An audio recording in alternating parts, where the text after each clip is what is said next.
Sa bhíonn orcaide go thosa mí rognaíú má chuiste gró an chonra. Sa bhíonn luigideach sa dó, bhí má mórúnaí chuiste na bhailsehan, agus émór aimmeagan éhar líthreachta chur fáil fríd Ghaeilge. Sa bhíonn luigideach sa trí, teapú má mór eagurthar feipar seachtainú an chonra, an cléad solis, pásta bheagam go dtí luigideach sa mí. Agus an luigideach sa cehé, chorú dúchlan mhór róm. Si sin a bheith freagra do chonru na Ghaeilge as cúrsaí Oideachas an sa tír.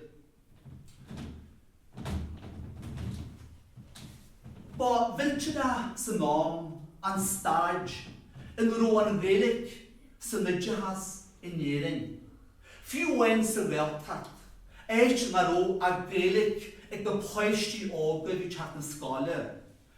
Bearla fád bagna, a bhí seomraí range na báiríne. Páraiste chla líla, luigideach sa dó, stáil leisnta wathe aróirtaí, ort modelta. Is cantear dútha sé bríon ó siad a nútear. Ní éidir se faic fan Ghaeilge go dtí go mé na scrúdaí a thart. Luigideach sa dó, stáil leisnta chroch na míú, cid sa mí déag delta. Cantear dútha sé dalig, ón má le chóil a nútear, tan Ghaeilge go maithiige. Níl Ghaeilge sa scáil. Stáil leisnta chaisiil na gár, céad ortha sa chuig delta. Is cantear dútha sé dalig, ó breislein a nútear, tan Ghaeilge go maithiige. Níl an Ghaeilge an. Stáil leisnta lár go háirce, chéad sa cehé delta. Míhall má fáidí an nútear, tá Ghaeilge aige. Níl Ghaeilge sa scáil. Stáil leisnta eile an háirí. Níl bheith adam as daithe an nútear. Níl éon ocail Ghaeilge aici. Níl Ghaeilge sa scáil. Stáil leisnta inis ba Pheann, ní hagustar an Ghaeilge an seo. Stáil leisnta cheathrú canin, buchhuilí, ortha sa seart delta, pádraig má go le bhain an nútear. Tá treifil Ghaeilge aige.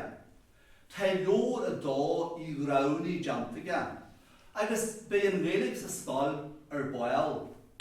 Scáil cheathrú canin chalíní, nó sa seart delta. Ní mig ingasa an nútear, níl Ghaeilge aici, tá si a fólam, tá spirit ceartaí. Bé Ghaeilge ran trí cehé agus cuic agus sé bail. An réithe, tro sa seart delta, scáil fradústúna. Níl Ghaeilge ag leide, níl cupboard, a bhasan na bhfuil Ghaeilge bhí ag go scálarí.